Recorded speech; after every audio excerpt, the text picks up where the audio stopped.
muhtarının mukamı, Maltunluyum coşup sığır vukanı, Oğuz Han'ın korkuda tan mekanı, Parladığım Türkmeni'nin şanına, Halkın arkaladın deyip saylanı, İyi gününü partiyarlık kaylanı, Dünya ardulanı, Hakın kananı, Parladığım azıyadan şanına.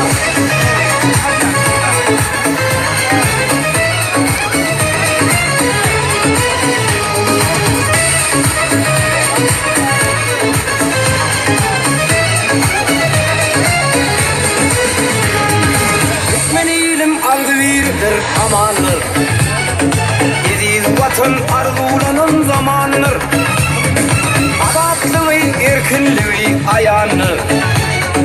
Parlatığım deyip halkın şanına, Halkın